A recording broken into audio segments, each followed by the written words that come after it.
The following podcast is a deep, shallow dive production. And you're going to love it. Okay, let's go. I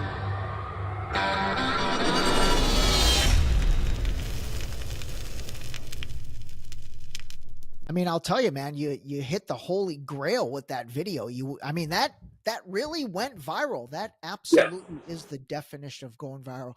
All right, listen, everybody, pay attention. Stop what you're doing, because you are going to want to listen to this. And what is incredibly cool about this is this kind of came about very organically, but we've got the pleasure today, or I've got the pleasure, and you guys have the pleasure of listening to it. But Rich Siegel is a guy that over the past couple months has gone viral on the internet with his activism in regards to the ongoing situation in Gaza between the Israelis and the Palestinians. You guys know I've talked about this a ton, but what we've got today is Rich, who is Jewish, and we are here to kind of hear your take on things, man. So welcome to the Deep Shallow Dive. It's seriously awesome to have you here.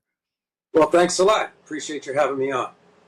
All right, let's start with, give us the background. Obviously, you're Jewish. How did you grow up, and what was your family life like as being Jewish? And then when did you, I don't even want to say have a change of anything. I just want to understand, like, when you started to, I guess, maybe figure out your truth, and then help us understand, what that kind of is. Well, I was raised in a Reform synagogue. My parents were actually founding members of that synagogue. It's a Bethlehem Temple in Pearl River, New York. And I call it like atheistic Zionism posing as Judaism. A lot of the members were atheists, and that brings up this whole conflict about what is an atheist Jew, since Judaism is all about belief in one God. Well, basically, I think, and this can be taken as a criticism of Judaism, although let me state right from the beginning that Judaism is not Zionism. Zionism is not Judaism. Judaism actually forbids Zionism, and that's a fact, but a lot of Jews don't understand that. However, Judaism is so focused on the Jewish tribe that it's very easy for the Jewish tribe to become an idol and to be worshipped instead of worshiping one God. And I believe the state of Israel is another such idol. So I was raised in a synagogue where people showed up for services, and we went to Hebrew school and had a bar mitzvah, everything else, where, God was mentioned, but not in a sincere way. Okay, so it was really all about being Jewish and supporting Israel, and I bought all of it. I was you believe what you're told when you're a kid, and I actually had a really tough time growing up because I grew up in Pearl River, New York, which is a really racist town. So I experienced quite a bit of anti-Semitism growing up. Starting when I was like 7 years old, a little girl asked me, she said, "My father told me you killed Jesus." I said, "I never killed anybody, Then by the time I was in the 9th grade, there were kids throwing pennies at me saying, "Pick it up, Jew boy," that kind of thing. And that same year, somebody put a little note in my locker that said, "We're putting you in the ovens next." And I brought that note home, and my parents said, "Shit, we're moving." And we moved. And I should also say that Pearl River, New York is still a really racist town. Very recently, the high school had a basketball game where they were playing a team that had a lot of black players. And members of the Pearl River audience were making jungle noises and whatnot. So these are the grandkids of the racists that I grew up with, and they're raising their grandkids, their kids, and then their grandkids are just as racist as ever. So that's the town that I grew up in. But then, I experienced Jewish racism on the other side because, for example, I used to go to visit an elderly aunt who is at an Orthodox Jewish nursing home. And we encountered Orthodox Jewish kids there, and they weren't allowed to play with my brother and me because we weren't Orthodox, so we were Goyim, all right? So on the one hand, I was like hated for being Jewish, and then on the other, I was hated for not being Jewish enough, you know? Okay. So like Orthodox Jews, is that like the strictest level of true Judaism to the religion, or like what do Orthodox believe that I guess Reformed Jews don't believe? And then there's also like a conservative layer, right? Right. Okay. So just to describe that briefly, up until about 1780, there was only Orthodox Judaism. There wasn't anything else. And then the Reform movement came in, and that started in Germany, that moved to the United States. And subsequent to that, took about 100 years, but subsequent to that, the conservative movement started to kind of split the difference between Orthodox Judaism and Reform Judaism, because they felt that Reform Judaism went too far, okay? So, really, Orthodox Judaism is Judaism, and everything else is kind of like a secular compromise on Judaism, you know, depending on how far you want to make that compromise. Okay. Okay. And That makes sense. That makes sense. When you said earlier, growing up, you were told a certain thing and you believed it because you were a kid. What was that you were told? Because I feel like if we can understand that initially, that's a good basis for really understanding what an entire generation of Jewish people from really the age of, let's say, 30 to 70 were told. So what was that you much more than a generation. I mean, I think many generations or several generations. But I mean, what I was referring to when I said that was this idea that, you know, you can go to a synagogue and worship the Jewish tribe and the Jewish state without worshiping God. I mean, that was presented to me. I accepted it because that's how it was presented to me. But I think what you're referring to when you're asking the question is, you know, what was I led to believe about Israel, about Zionism in Israel? And so I can be real specific about that. And what I was led to believe was that basically being Jewish means automatically being hated for no reason, okay? Like everybody hates us for no reason. And we can't trust anybody. And you can trust a non-Jew up to a point, but there's a point that they're going to call you a dirty Jew, okay? This is child abuse. This is a very sick way to raise kids. It is how I was raised. And I want to, before I forget, credit my parents with having changed their minds in the meantime. They grew up when I grew up, okay? But they believed this nonsense when, and I believed it as a result. So specific to Israel, what that is interpreted as is that we Jews needed a homeland because everybody in Europe hated us. And we went back to our ancestral homeland intending to be good neighbors to the nice Arabs who were already there. And that didn't happen because they hate us for no reason, just like everybody hates us for no reason. And when we established the Jewish state, they all declared war on us and all bullied up on us, and they were going to drive us into the sea.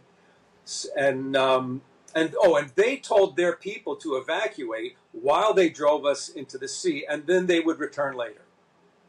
It's a completely absurd story, even from a military strategy point of view. It makes no sense at all. Okay, it didn't happen. But I mean, that's what I was told, and that's what I believed.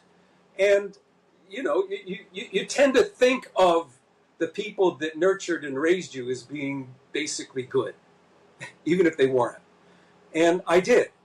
And I believed that story. And, you know, I want to say one more specific thing about my childhood from the Jewish hate point of view, because I think it's important. And that is, after my parents moved, and we actually left Pearl River, New York, and went to Spring Valley, New York, which had a much more mixed population. It had more Jews, and it had black people and other minorities, whereas Pearl River was just all Irish and Italian, basically.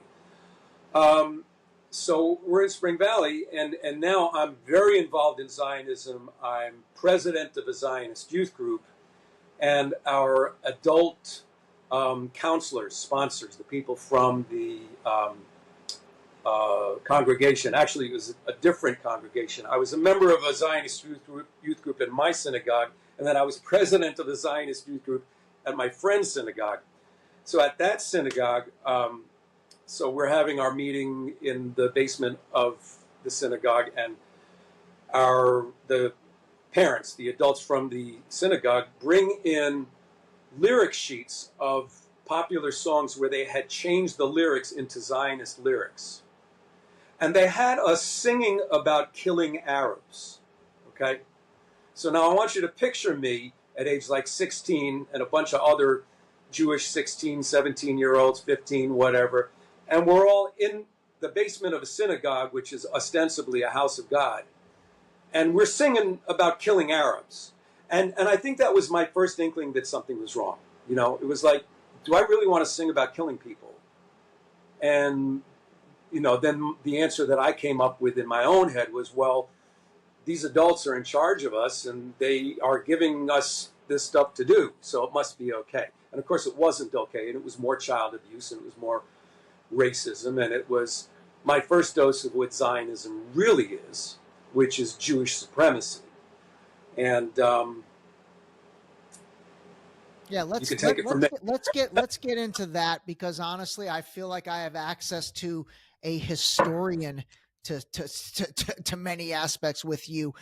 You know, this term Zionism, it really is everywhere now, and I feel like they've let something out of Pandora's box that maybe has been hidden for a long time. But help us understand what that is. How did it start? Who started it? And what is Zionism?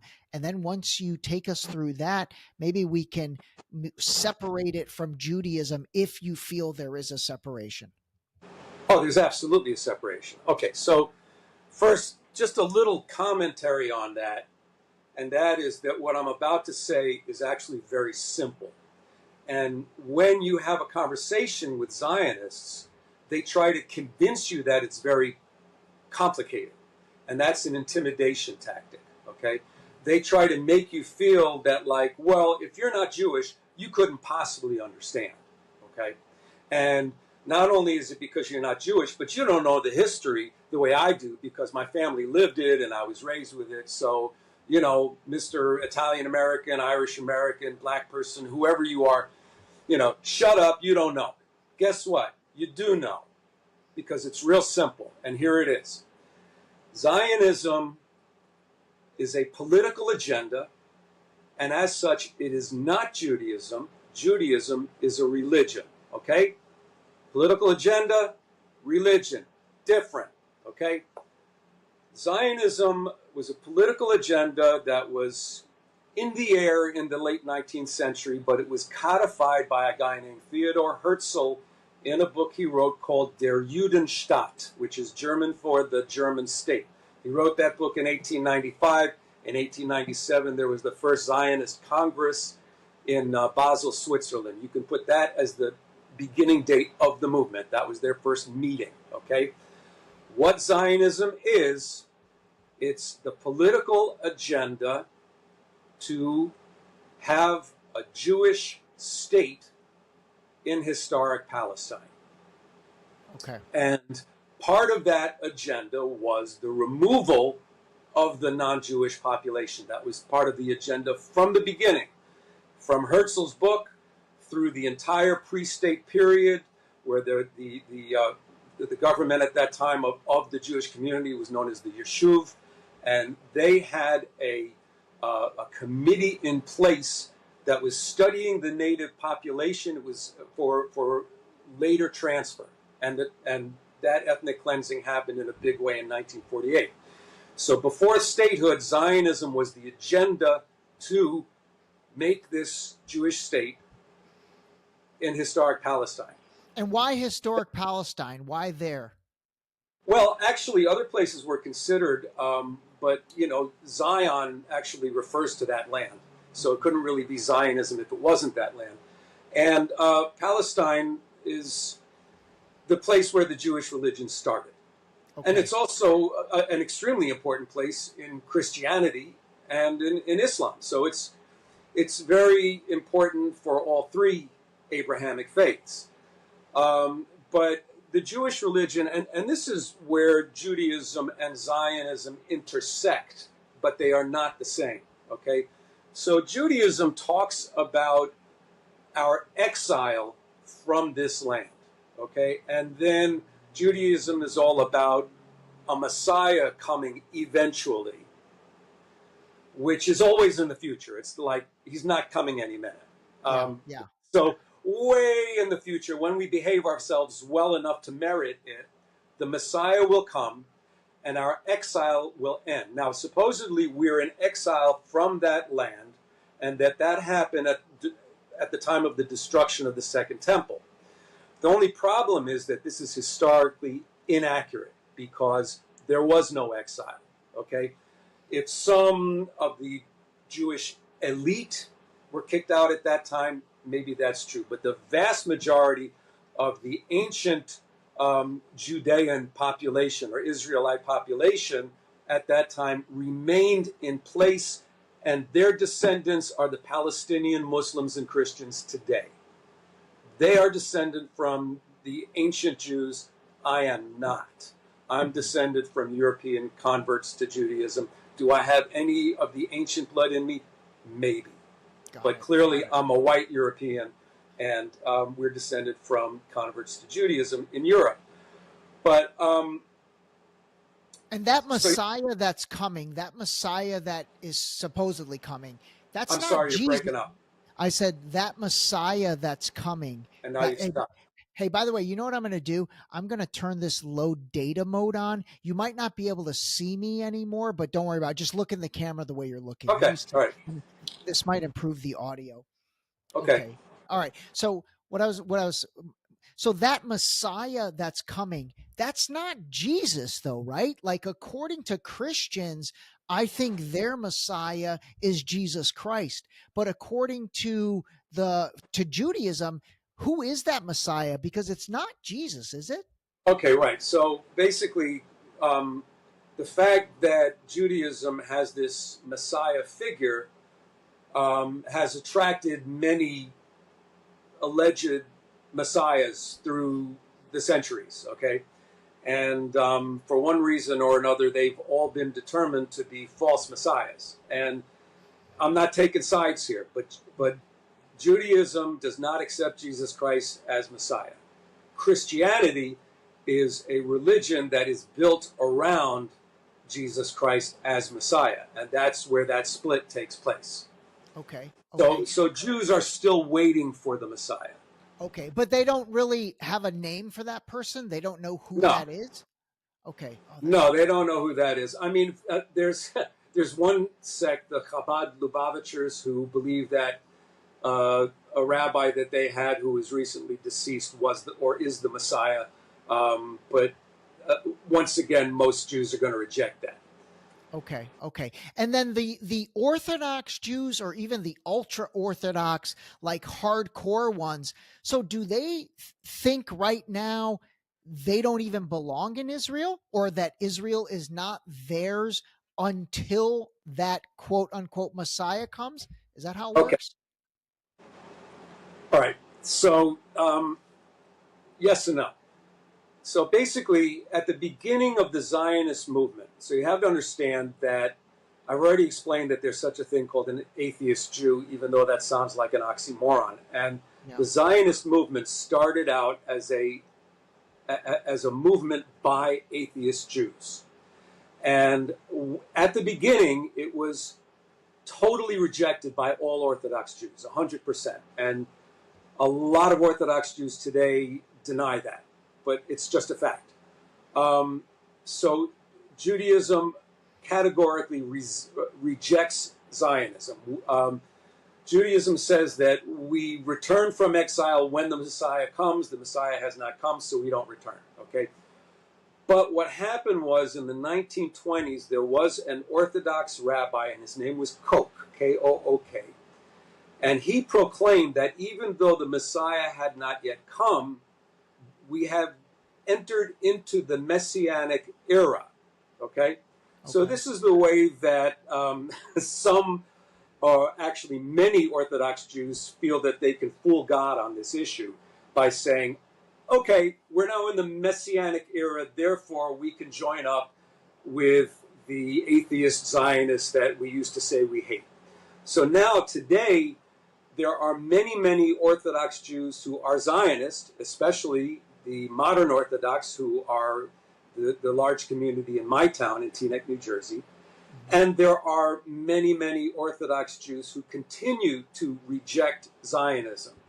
And they are very, very much at odds with each other.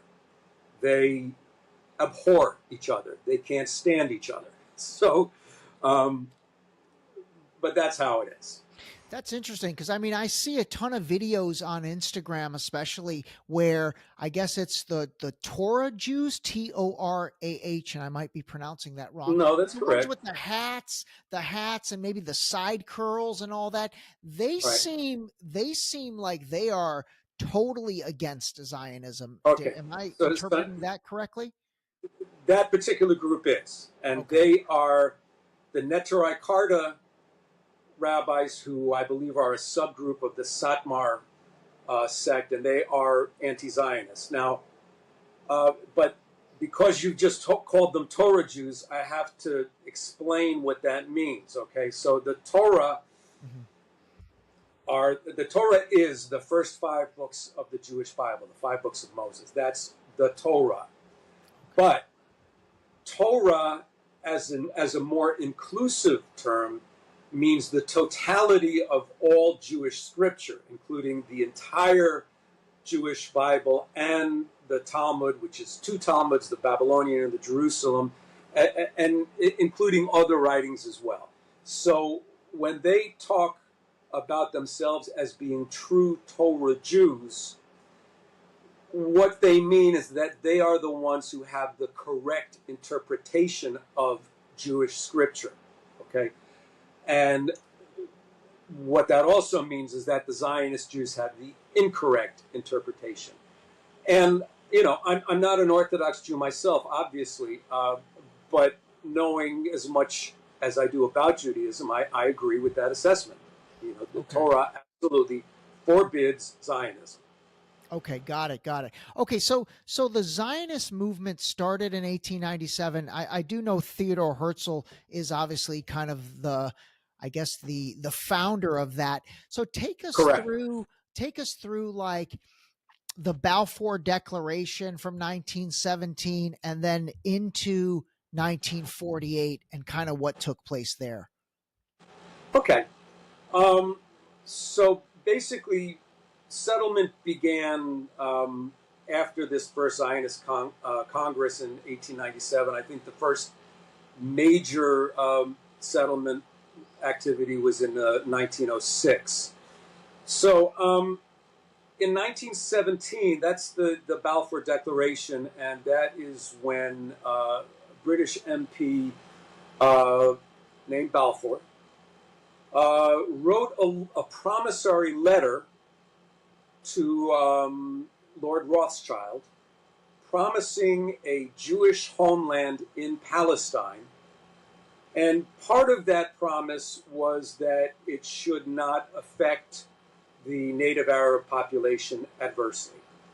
So there are stories about this which may or may not be true, that it was a deal by which President Wilson brought America into World War I on the side of the British, that the Balfour Declaration was presented to the Jewish community for having influenced President Wilson to do that.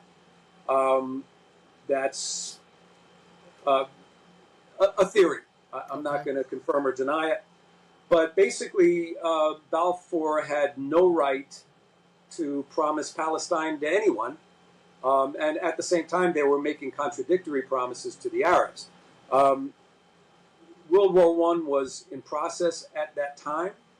Palestine was still part of the Ottoman Empire, but Great Britain intended conquest, and they achieved conquest. And from that point on, the expectation was that they follow through on it and aid the Jews in establishing a homeland in Palestine.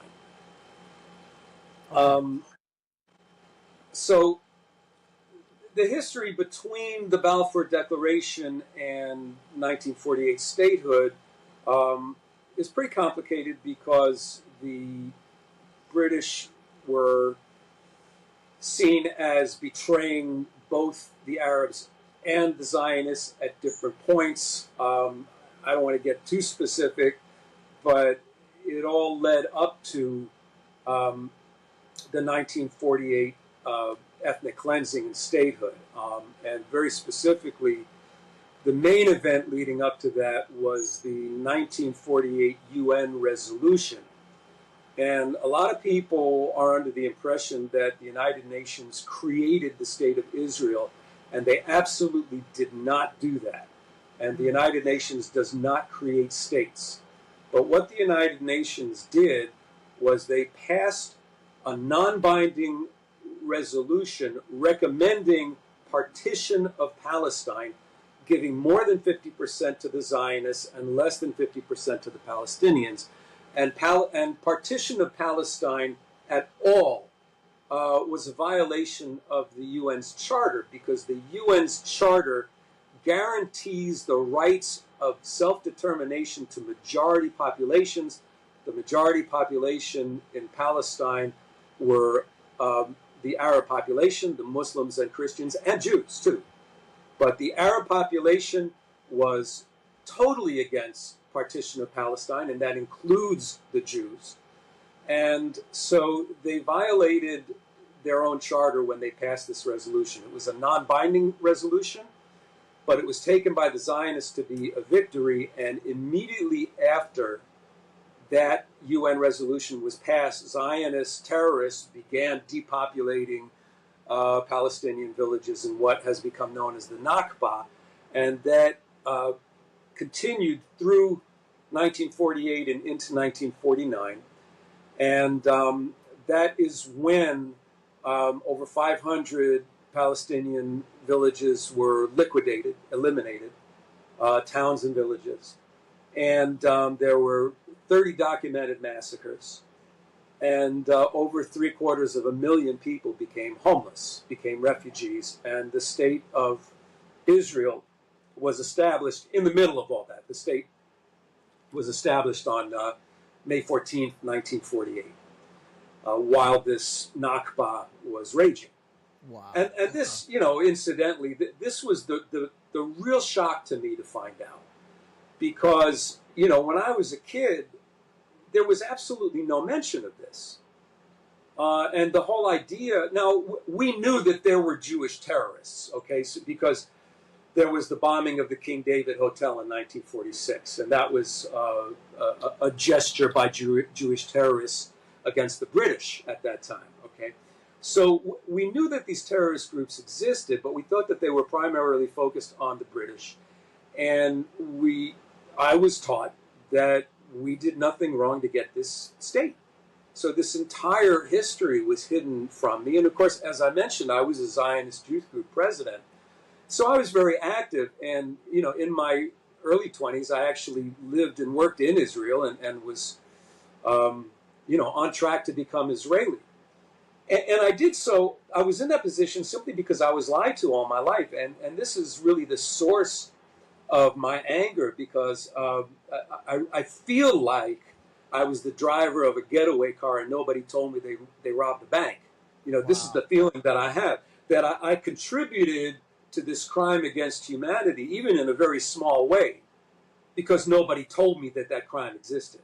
You know, I was just presented with a whole schema of lies that so many people still believe. And it's really interesting to see this, because the information is available. The information is out there. When I was a kid, it wasn't. There have been. It all started with this group of Jewish Israeli historians, revisionist historians, who used declassified IDF documents to show that the history that we were all taught was a bunch of lies, and to expose the Nakba, expose Zionist crimes against humanity. So when I was a kid, this information wasn't available, but it's absolutely available now. And that's why I don't understand why people don't have it. I don't understand why my Jewish people still cling to the lies that have been debunked for decades at this point. And so you were in your early 20s when, I don't know, your light bulb went off and you're like, holy shit. No, it happened more gradually. It actually happened for me in two stages. And, for me, the first thing that happened was I had a spiritual experience. I came into a spontaneous awareness of God, and I know that I may be offending a lot of the atheists who are watching, and that's okay. I'm just telling my story. Yeah, yeah. So, what I realized was that the Jews who raised me were worshiping the state of Israel and were worshiping their tribal identity. And, I came into an awareness of something that was universal. I mean, there's one God, so there's one human race. So this worshiping of Jewish tribe and Jewish state was completely superfluous and actually quite damaging. So I embraced that. And, I went through the process of trying to find a Jewish place of worship where they actually paid attention to God, and I never found one. I would have if I had gone Orthodox, but I really don't want to wear a black hat and a black coat in the summertime. So I found my way to the New Thought movement, and I've been active in unity churches and centers for spiritual living for a very long time now. They may want to disown me at this point when they hear me talking against Zionism, because there are a lot of Zionist Jews who find a truer spirituality in the New Thought movement, but who still cling to Zionism and these twin idols that I mentioned. So for a long time, I had serious problems with the way I was raised, with this contradiction in atheistic Judaism, but I still believed the lies about Zionism. I still believed that we needed this place and that we were the good guys who just went there wanting to be good neighbors, and the bad Arabs just hated us for no reason, and they were going to drive us into the sea. I mean, it sounds absurd when I talk about it now. But when you have that drummed into you as a kid, I mean, I still believe that, getting into my early 40s, and at that point, I started really having misgivings about Zionism, because, the whole situation was just bad news after bad news after bad news. It was just intractable, and it was just like, it seemed to be the same thing over and over again. And I started to suspect that maybe these people who I have been told are my enemies, maybe they actually have a point of view. And I said, you know what? I'm going to hear their point of view. And I became open to hearing their point of view. And I fully expected to investigate their point of view, find out that it was bullshit, and go back to Zionism. That was my expectation. Yeah. And, it actually happened at a particular moment, because I decided I was open, and then all of a sudden literature became available. I had a gig up in Massachusetts, and one summer, and I was... my wife came up to visit me. I remember she was pregnant with our daughter at the time, and I went to the train station in Providence, Rhode Island, and a bunch of activists had a table out that had literature, and I said, okay, here's my chance, okay? So I picked up this literature, and I started reading. And I started reading about the massacre at Deir Yassin. I'm like, what? Jews massacring Arabs? I had never heard that. Maybe somebody had mentioned the battle at Deir Yassin. Massacre? So I went through this process, but what happened was after I read all that stuff, it led me to like 8 years at least of nonstop reading, of research. And I read all of the Jewish Israeli revisionist historians, and then I read the Arab writers and the writers who were from neither camp. You know, there's some damn good historians of various ethnic backgrounds who write about this issue. And, you know, I had to conclude the inevitable that if you're looking at writing that comes out of declassified IDF documents that talks about what they did, what they are admitting to having done in 1948, you got to kind of conclude that they did it. And we're talking about, you know, a really monstrous crime against humanity that was the foundation of the State of Israel. Of course, you know, fast forward to 2023 and 24, the loss of life in Gaza actually exceeds the loss of life during the Nakba of 1948. And I got to tell you, I got a lump in my throat when I said that, and I'm like holding back tears because I hate this. Yeah. I really hate it. I hate it with all my soul. I've been active in this issue for over 20 years. I never could have imagined, and I think none of us could ever imagine, the degree of depravity that Zionism and the State of Israel have sunk to, where they are committing a genocide and they are screaming anti-Semite at anybody who dares criticize it. And they're still calling the Palestinians terrorists while they're making up this bullshit about beheaded babies and serial rape that didn't happen, and they're still saying it like it happened. You know, it's a cult, and I'm a cult survivor. Yeah. Okay? Yeah. But Yeah. I left that cult decades ago, and what's happening now is I'm looking back and I'm watching it become sicker than I ever imagined it could become. And I don't know what to do about it, so I'm here talking about it. Oh, dude, it's deep, man. It's deep, and I feel your emotions. I mean, what do you think their end goal is? You know, what are they just? I don't have to think about what their end goal is. Isn't it clear? The total ethnic cleansing of Palestine. Yeah. They want to take over Gaza and put in their Zionist beach resorts on the graves of 15,000 children. That's their end game. And there's no religious in the Zionist mind. There's no religious thing to this. This is all just literally domination that will benefit financially. Incorrect. And let me get into that. And I'm really glad that you made that mistake, because I think your listeners need to hear this distinction, okay? So I did say that Judaism forbids Zionism, and I did say that starting with Rabbi Koch in the 1920s, Orthodox Judaism, some of Orthodox Judaism embraced Zionism. And what they have done subsequent to that is they have made it an integral part of their religion. And that goes for the Orthodox, Conservative, Reform, Reconstructionist. And incidentally, the Conservative and Reconstructionists are both 100% Zionist. There are significant anti-Zionist factions among the Orthodox and even today among the Reform, okay? And among Jews who are just not members at all. There's a significant anti-Zionism. Now let me explain how this manifests, and I'll do it by telling a story. The first time I organized a demonstration against an Israeli real estate event, and we can talk about that more later, was in 2007. So I've been doing this a long time.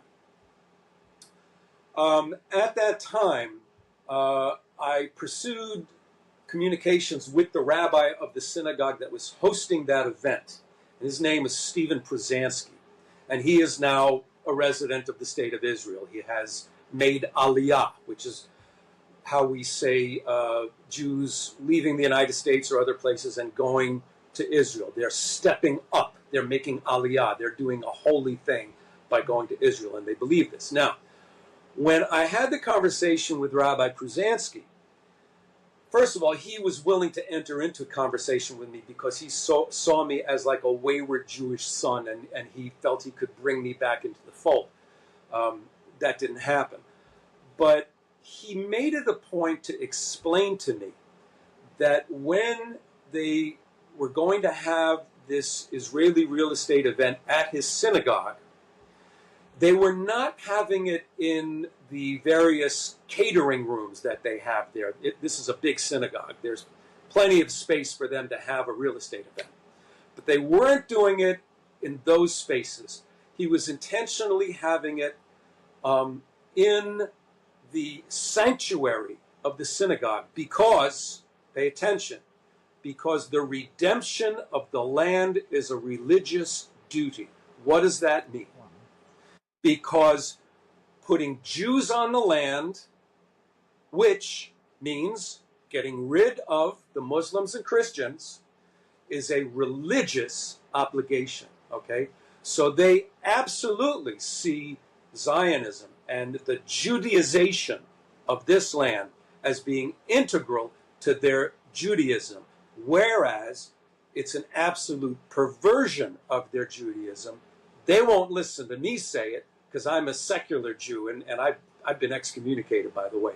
And they won't listen to the Netrikar. They won't listen to the other Orthodox Jews who believe this because they believe that they're just nuts, okay? So they're in their own little hermetically sealed Zionist Jewish universe where they believe the religious justification of ethnically cleansing Palestine. Okay, that was an excellent clarification. But it's almost like they rewrote the rules to the rules they want, right? Seems that way, doesn't it? No, it definitely does. Well, right, you know, go ahead. Go ahead. No, well, no, you go ahead. I was just going to say that you know, Judaism actually has a history of Jews sidestepping rules to fool God, and there's an author that I like a lot. His name, he's deceased. His name was Israel Shahak, and he wrote extensively about this, about Jews getting around. So, see, Judaism is all about law, and there are 613 of these laws. And it's kind of hard to live up to all of them. So there are ways that Jews through history have sidestepped a lot of these laws thinking that they can fool God. And this is what they've done in Zionism. I mean, in the beginning, they all rejected Zionism. And Zionism was very attractive. You know, it was like, oh, look, you know, the atheist Jews that we call Goyim, you know, the ones we don't even consider Jews, you know, they've made this a Jewish land. It's for us. So let's change Judaism a little bit and justify going there. That's what they did. Got it. All right, let's talk about, man, this is fascinating, by the way. Let's talk about, and by the way, actually, I do need to say this. Dude, you must be catching so much grief within the Jewish community. And it sounds like, I mean, a lot of people are being introduced to you because of the viral video, which we'll talk about in a second.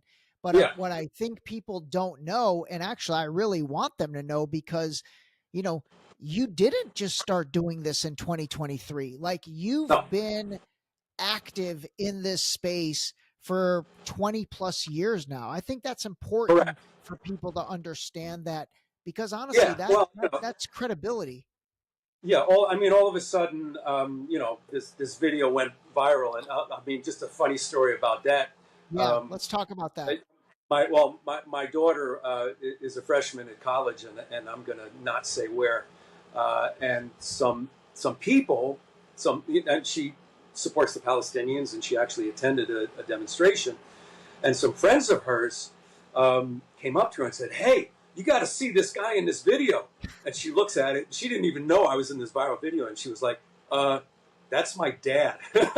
Oh man, that's insane. That's insane. Yeah. All right, so how the hell did that video happen? Talk us through that. Okay, so basically, I have been involved in organizing demonstrations against Zionist activity, mostly, in and around Teaneck, New Jersey, in Bergen County, New Jersey, for a long time. I've also attended a lot of demonstrations in New York City and in Washington, D.C., etc. But I don't organize in those places. I organize where I live. And I've organized various things, like there was in 2014 when Israel was bombing the shit out of Gaza at that time. There was a local rabbi who made a speech and said that anyone who voted for Hamas was a legitimate military target.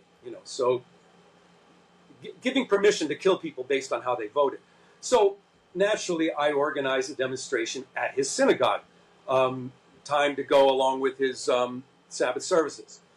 So that's just an example. But many times I have organized against Israeli real estate events.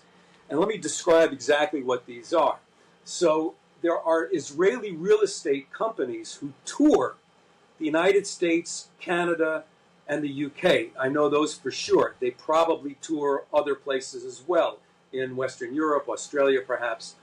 And what they're doing is they're selling Israeli real estate directly to Jews in those locations. And in some cases, these Jews are going to actually move to Israel. In other cases, they're buying vacation homes. And included in that real estate are West Bank settlement homes. And West Bank settlement homes are illegal as per international law. Now, even the real estate that they're selling inside what we call Green Line Israel, even that real estate is red line real estate. It's real estate for Jews only. Okay. So and Green Line Israel, for everyone's understanding, is, let's say, Israel proper minus Gaza and minus the West Bank. And minus East Jerusalem. So the Green Line. Okay. Yeah. The Green Line is the line that was drawn on the map in 1949 at the conclusion of the Nakba. Okay. So that was what became the state of Israel at that time. And when people talk about a two-state solution, for example, when Jimmy Carter wrote his book and called for a two-state solution, they're talking about the state of Israel going back to those borders. Okay. And so everything outside of those borders, which includes, well, East Jerusalem is unique because East Jerusalem has been annexed by the state of Israel, but that is not recognized internationally. The West Bank is Palestinian territory. Gaza is Palestinian territory. There has been settlement activity in all of those areas starting in 1967 when those areas were conquered during the Six-Day War. Now, and other areas were conquered as well. The Sinai, Egypt's Sinai was conquered, and Syria's Golan was conquered. Now, Egypt's Sinai was given back. Syria's Golan was not. So there are settlements in Syria's Golan as well. Okay. So, and by the way, when you say settlements, we're talking about communities that are being built and only Israelis are allowed to live in those communities. Is that what a settlement is? Absolutely. But let's be clear that in most of Israel, there are towns and villages and neighborhoods and cities where only Jews are allowed to live. Okay, so redlined real estate. I'm using an American term from back before we had civil rights. We had redlined real estate. We had areas where real estate agents would not sell to black people, and literal red lines were drawn on the town's map. Okay, so basically, going back to that concept, Israel itself is loaded with red-line real estate for Jews only. And West Bank settlements are for Jews only, okay? And Gaza used to have settlements, and up until 2005, the decision was made by Ariel Sharon in 2005 to evacuate the Gaza settlements And that was done as kind of a PR stunt to look like goodwill, when actually, they did it because Gaza was a hornet's nest, and they did it as a smokescreen to provide cover for expansion of settlements in the West Bank and in East Jerusalem, okay? And probably, this is my conspiracy theory head at this point, but I think that they intended to do eventually, we're going back to 2005, 19 years, but I think they intended to eventually do exactly what they're doing now, which is to ethnically cleanse Gaza and take it over. Got it. And so in 2005, they took all the settlers out of Gaza, but I've looked that up. That was only like 8,500 families, and that left 1.5 million at the time Palestinians there. But Correct. That's an interesting.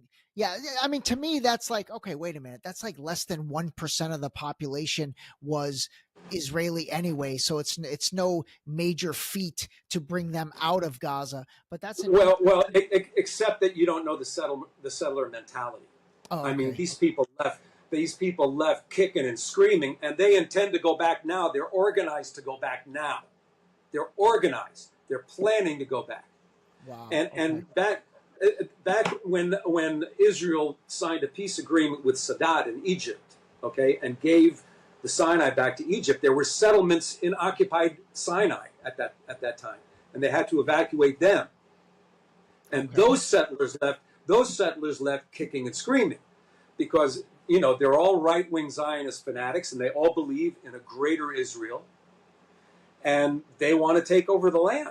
Yeah. And that's the right-wing movement right now. Like is Netanyahu part of that right-wing movement? Is that what he's all about? Well, he's not part of it. He's leading it. And he's the leader of the entire nation. But it's certainly in tune with his ideology. Absolutely. Okay. He's not a settler himself, but No, I can understand the settlers kicking and screaming, but Ariel Sharon at the time, I mean, that does make sense. He's like, hey, this is a hornet's nest. We don't really care about this for now anyway. We're going to ethnically cleanse this down the line anyway. Just get these guys out and let's focus on building more quietly in the West Bank. That's exactly correct. Okay. Interesting. All right. Talk to us about this event. So you were in Teaneck at a town hall meeting or a town council meeting, and then you basically made a speech. Yeah. Well, here's what happened. So, obviously that the world changed on October 7th. Yeah. And subsequent to October 7th, a couple of weeks later, our town council approved a pro-Israel resolution, which really pissed me off, and I emailed them.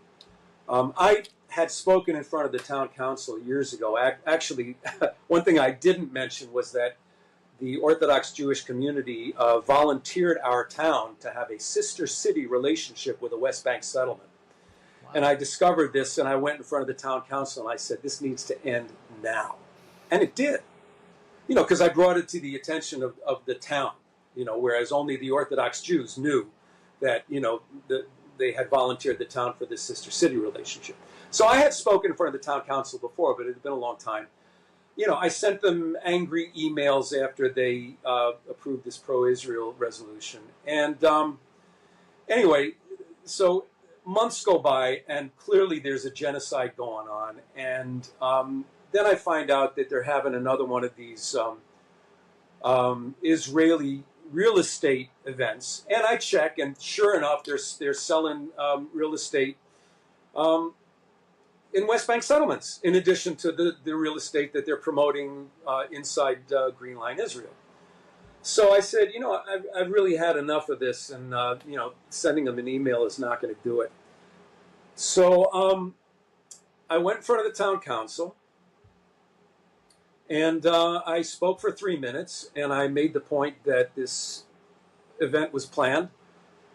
I made the point that it violated international law because the West Bank settlements violate international law. I made the point that it violates domestic anti-discrimination laws because the the real estate being promoted is for Jews only, and we don't do that here. We don't have red line real estate here. And I said that I think I kind of sounded like a cowboy for a minute because I said there's going to be a demonstration, and the reason I know there's going to be a demonstration is because I'm going to organize it. So I think I sounded pretty badass there, and so well, okay, if I could toot my own horn. So toot it, anyway, cowboy. Yeah. So I spoke for 3 minutes, and then the next day, I have a next door neighbor here who is he's Pakistani, and he's a member of the local mosque. And what's happened a few times is that whenever I speak, people in the mosque notice it and they edit it and they distribute it among themselves. And so my neighbor, sends me a video that I didn't know anybody had. And he says, "Hey, that was a nice speech you made." And I'm like, "I didn't know anybody videotaped that." So he sent me that video the next day. And then I started hearing about the video from literally everybody, Yeah. And it got 2 million hits on Twitter, which I think is now called X.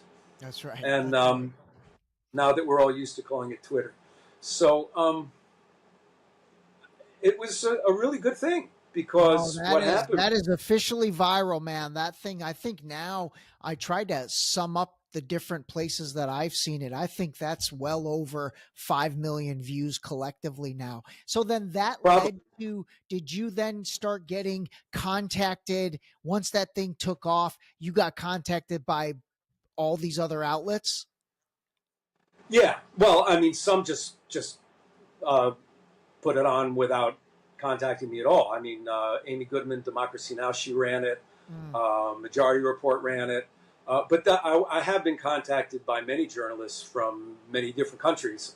Actually, Al Jazeera sent a reporter down here to visit and a cameraman, and I gave them what I call the Zionist tour of Teaneck, and they're doing a longer piece on me, which is being edited now. Oh wow! Yeah. Oh, So a lot of good things have happened, and then I was approached by some people from the Muslim community and asked to run for Congress. And so I am. I'm running for Congress. You're running for Congress? Oh, wow. I didn't even know that. That's I probably should have mentioned that up front. Yeah, I'm running for Congress on the Ceasefire and Justice Party. Okay. I'm running to beat Josh Gottheimer, who is the among recipients of AIPAC money, he receives the second highest amount of anybody. Wow. And I have a particular interest in exposing Josh Gottheimer because I think this is a story that will interest your listeners, so you'll forgive me for answering a question that wasn't asked. Sorry. But we're pals now, right? Yeah. Oh, God. We're totally I can wing it, right? Yeah, absolutely. So, wing away. All right. So back in November, a group of Teaneck high school students, I think actually 2 young women in particular, and a group of their friends, they staged a walkout for Palestine. And let's just reflect for a moment on how remarkable that is, that a couple of kids who are like 15, 16 are exercising their First Amendment rights to express themselves on an issue that they feel is an emergency. And so they organized this walkout and march, and since I was not affiliated with Teaneck High School, I wasn't allowed to participate on the high school grounds, but they moved out to the main street, out to Teaneck Road, and I joined the demonstration at that point with many other residents and people from surrounding towns, and we had a big march. So the response to that was that our congressman, Josh Gottheimer, accused the kids of anti-Semitism and accused the school board of harboring anti-Semitism. And our one of our council members, town council member Hillary Goldberg, did the same thing, and they tried to actually shut this event down. Now, if you can imagine, if there were kids that had staged a pro-Israel walkout, you think they would have shut that down? I mean, they would have been showering these kids with praise. Yeah. They tried to shut it down because it was an ideology that they disagreed with, you know? And so basically, what I feel about our congressman, this Josh Gottheimer, is that he's un-American. He doesn't believe in freedom of speech. He doesn't believe in our First Amendment, okay? There's a guy named Noam Chomsky, but he said something to the effect of, if we don't believe in freedom of speech for people we despise, we don't believe in it for anybody at all. Now, that may not be a word-for-word quote, but I absolutely captured the essence of it. In other words, you better respect my right to free speech, even if you don't agree with me, if you expect me to respect yours. And I think that's the American way. I think that's the way. It's the way of a free society. No, it and absolutely is. It absolutely is. The Zionists don't want it, man. Yeah. Well, The you're Zionists seeing that in the House of Representatives. I mean, they passed the anti-Semitic bill in the House. I don't think it's going to get. Okay, so let's talk about that. Yeah. What a travesty that is, because they're equating Zionism with Judaism, and I just talked about how they're not the same thing. Right. Okay. Now, if you make the claim, and it's the IHRA definition of anti-Semitism. Okay, if you make the claim that anti-Zionism is anti-Semitism, then you're canceling my existence. You're canceling the existence of 2 million Orthodox anti-Zionist Jews. And you're canceling the existence of a similar number of anti-Zionist secular Jews. Wow, we're out the there. Numbers that big? The numbers are definitely that big. Absolutely. Wow. There's a huge community of anti-Zionist Orthodox Jews in New York. Wow. And an equally large number in Jerusalem. I was a guest at the home of the head rabbi of the Neturei Karta movement in Jerusalem. You go into this Neturei Karta neighborhood with all these black hat, black coat Orthodox Jews, and you see Palestinian flags everywhere. Wow. That's amazing. That's do you feel anti-Zionist safe? Jews. Would you go to Israel now? Would you feel safe there? No, I don't feel safe in Israel. I don't feel safe in Teaneck. I feel safe in Palestine. I feel safe among the Palestinians, absolutely. And I've toured Palestine openly as a Jew. Yeah. Wow, that's insane. And this is the funniest thing, because you know how Zionists like to argue. You know, basically they're masters of the ad hominem attack and the straw man and other devices, because they can't argue their point because they don't have one. Okay, so they love to say, just you go to Palestine and see what they do to you there. Right. And I say, I've been, and you know what happened to me? They served me lunch, and it was really good food. So, you know, they don't know the things I know because they live in their own little bubble and they believe their lies. Well, you definitely bring receipts, man. You bring receipts. All right, let me ask you this question, because now we're off script and we're just riffing. What do you think happened October 7th? Like, what do you think that was? Man, you know, so the caveat here is that I'm no expert, okay? So, whatever I say about this, now, when I talk about history, I know what I'm talking about. So we're moving into an area where I admit that I don't, okay? Here's what we know. We know that basically there are huge defensive systems around the Gaza border, and they were disassembled. They were moved out, okay? We know that a music festival had its location changed, okay? We know that Hamas had a very easy time entering, okay? We know that the beheaded babies in serial rape and children bundled up in groups of 10 and set on fire. That's all a bunch of lies that were told by Zaka, the ambulance people. And we know that many of the Israelis who were killed by friendly fire. They were shot at by Israeli helicopters. Okay, so that we know all of those things. Okay, what does that all add up to? Does it make the whole thing a false flag operation? Does it make it a Hamas operation that Israeli intelligence knew about in advance? You tell me. I mean, because I don't know. Yeah. But it's definitely not what we've been told about on the news. Okay, it's definitely not, some barbarians, chopping the heads off babies. Okay, that didn't happen. Okay, something big did happen. We know that, and it changed the world. The question is, did it happen on purpose? Obviously in Israel prior to that, and again, I think I'd love for you to speak on this.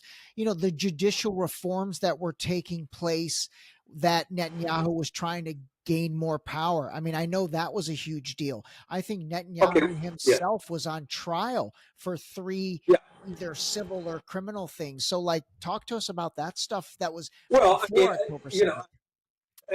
And again, I mean, you need to have John Mearsheimer on because he's the political scientist. He's the guy who can really talk this stuff. Okay, from my understanding, basically, Netanyahu has become a pariah. The minute this war ends, he's definitely out of office and maybe in jail. Okay, so he's keeping this thing going, to maintain himself as some kind of hero general in the eyes of the Israeli public. And that's really all I can say about it. I'm just not privy to the inner workings of the Israeli government enough to say. Okay. No, that's fair. That's fair. All right, let's talk about, dude, so many good stuff. So how do you think this is going to end, actually? What do you think is going to happen? Well, I mean, what I know is that sooner or later, the values of the modern world are going to prevail, and there's going to be a free Palestine with equal rights for all, and that's what we're going for. How many people have to die in the meantime? I mean, how long does this tragedy have to persist in the meantime? I don't know. I mean, is Israel going to totally flatten and ethnically cleanse Gaza and build their Zionist beach resorts in the meantime? I don't know. But clearly, what's happening now is the people of the world are supporting the Palestinians. The elitists, the elite governments of the world, the elite, I mean, you call them what you want. I'm no expert on this either. But, there is a lot of elitist governmental and financial investment into Israel continuing as a pariah Jewish supremacist state. And in the meantime, many governments are moving away from that. I mean, we have numerous governments who have recognized the state of Israel before it actually comes in. Excuse me. We have many international governments who have recognized the state of Palestine before it actually comes into existence. So you'll need to edit that because that was a gaffe when I said Israel. Yeah. So, all right, man. Listen, I mean, anything else you want to talk about? I think this was great, and I think we really covered a lot of stuff. I mean, how do you feel about it? You feel like you got across what you want to get across? Yeah, I mean, I think, if there's one thing that I didn't go into enough was maybe my process of well, I did mention that I read for 8 years to totally change my mind on the issue, but I didn't mention, being so amazed and appalled and horrified that I, got drunk and cried and went through all the emotional nonsense that one goes through when finding out that, you've been lied to your whole life. What age was that? What age was that? I was past 40, man. I was past 40. I was middle age. Yeah. Yeah, I'm an old dude now. I'm past 60 at this point, No, but I'm saying at that age, that's like getting cold water thrown in your face, and you're just like, holy shit, I've believed this. That's a long time. I thought you were in your 20s, but like the fact that you were in your 40s. Yeah. And listen, I give you a lot of credit for being able to change at that age. I find a lot of people can't change their viewpoints at that age. Well, I mean, it did happen to me in two steps. I mean, like I said, in my 20s, I came to see atheist Judaism as being kind of ridiculous, and took on a spiritual focus in my life. But I still maintained this belief in, the Zionist hallucinations that I was taught. And then, I was past 40 when I was able to understand that I needed to re-educate myself, and then to really dive headfirst into that process. And I did. I mean, I completely re-educated myself to where I know what I'm talking about. If we talk about the history and the current situation, I've got an awareness about it. All right, so let's shift gears. I really want to talk to you about the fallout for you and maybe even your family in the community. Talk to us about that, because that's got to be intense. Yeah. Well, the first major incident that I had was I had a local rabbi who was stalking my home for a while, and he had a big dog, and I'd see him standing out in front of my house with this dog on numerous occasions. And then 7 o'clock one Saturday morning, he started shouting "F you" repeatedly, screaming F-bombs at my house. What, right like from the driveway, or was he on your property? From the sidewalk in front of my house. I mean, we're in a suburb with pretty small lots, so the driveway is maybe 15 feet in front of my front door. Okay, the sidewalk where he stood. So he's standing in front of my house, screaming F-bombs. My daughter is 6 years old. She's woken up. My wife is woken up from her sleep, and we've got this idiot shouting F-bombs. And I had him charged with criminal harassment, and he later wrote a public apology in exchange for my dropping the charge. But I've been followed home on numerous occasions. I've had, the kinds of insults. I mean, from calling me an anti-Semitic Jew, a self-hating Jew, a capo. That's one that they love. Somebody recently strategically placed shit right in the middle of my lawn. I don't think a dog would have chosen that spot. I mean, it was clearly placed there. Somebody threw a bottle of piss at my car. I've had, I fly a Palestinian flag in front of my house, and it's been stolen numerous times. I just replace it when that happens. I've had bumper stickers ripped off my car. I've had bumper stickers sprayed over with black spray paint on my car. I've had my car keyed. So it's pretty often that really nasty things happen. And I've had really awful things written about me in letters to the editor, and I actually had to file a suit at one point against a letter writer and a local newspaper. And the newspaper actually settled with me, so it was a legitimate case. Wow. Yeah. So, but here's the thing. It's like, it doesn't really penetrate. You know what I'm saying? It doesn't hurt me. It makes me appalled at my people specifically, but at humanity generally, that we're not more mature than this as a species, that this is going on. At times it gets scary, and my wife and daughter were scared, and I'm sorry about that. That's not something that I wanted to bring to them. Right. Dude, that's a lot. That's a lot, man. That's a lot. And you know what? The fact that you've got the resilience to power through that, where most people would probably just be like, you know what? I can't deal with this. I'm just done. That shows your conviction, man. That shows your conviction to what you believe in. But you know what? You know who's got it a lot worse than me?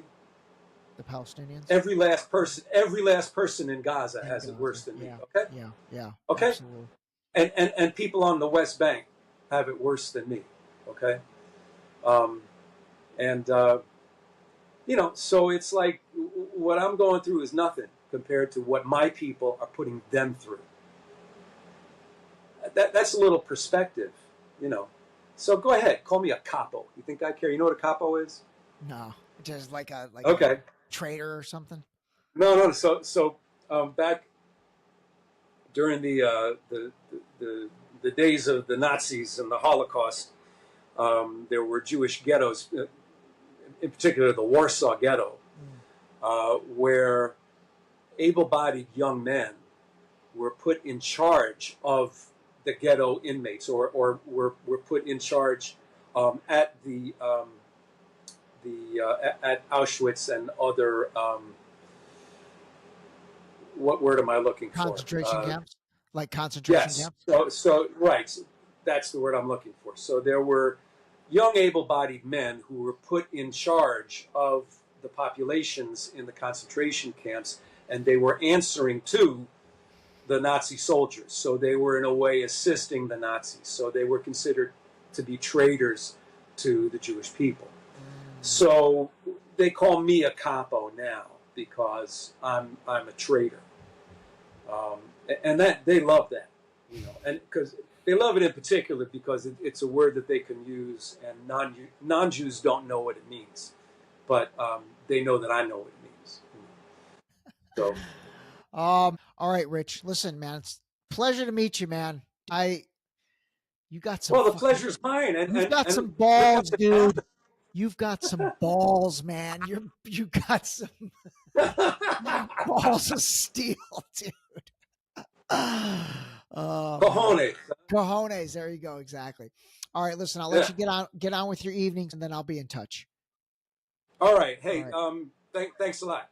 Thank you. I hope you're satisfied with what we got. 100%. And it's just the beginning. Okay. It's cool. just the beginning. All right. Cool. Bud. Take care. This episode was brought to you by the new book Deep Shallow Dive Into You, available now on Amazon and Barnes & Noble in hardcover and paperback. Don't forget to sign up for our new mailing list on our website at deepshallowdive.com.